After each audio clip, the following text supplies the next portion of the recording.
প্লাস্টিকের ট্রেতে উৎপাদিত হচ্ছে সবজির চারা, নারকেলের ছোবড়া, জৈব সার ও অনুখাদ্যে তৈরি মাধ্যমটির নাম কোকোপিট। মাটির স্পর্শ ছাড়াই চারা উৎপাদনের এই পদ্ধতি দিন দিন জনপ্রিয় হচ্ছে বগুড়ায়। কৃষকরা বলছেন, নার্সারির শেডে তাপমাত্রা নিয়ন্ত্রণের পাশাপাশি মশামাছি ও রোগ জীবাণু প্রতিরোধে ব্যবস্থা থাকায় চারার রোগবালাই নেই বললেই চলে। অল্প জায়গায় অধিক চারা উৎপাদন করা যায়, অপচয় হয় কম। মাটির চারা হয়তো টেনে তোলা লাগে, এই জন্য মাটির চারাটা দেরিতে লাগে ওঠে এবং ইটার হয় কম। আর কোহেটার চারার ওই চারার মানে ওইভাবে গাড়া যায়। গোবর বিটার চারাই বর্তমান ভালো, মারতি কম যায়। আর মাটিতে যেটা ফালা এলে মারতি বেশি যায়।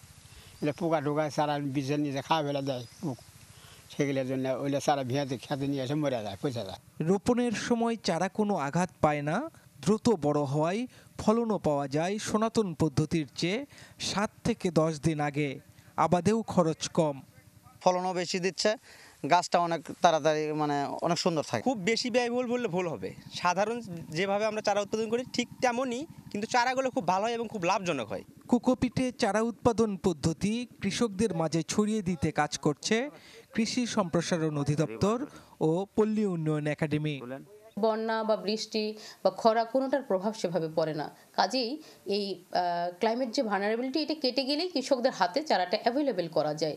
উৎপাদনের যে সময় সেটি একদিকে যেমন সাশ্রয় করতে পারে, তেমনি মানসম্মত চারা ব্যবহারের মাধ্যমে তারা কিন্তু এই ফসলের উৎপাদন বহুলাংশে বৃদ্ধি করতে সক্ষম হয়। জেলায় এবার সবজি উৎপাদনের লক্ষ্যমাত্রা 3 লাখ টনেরও বেশি।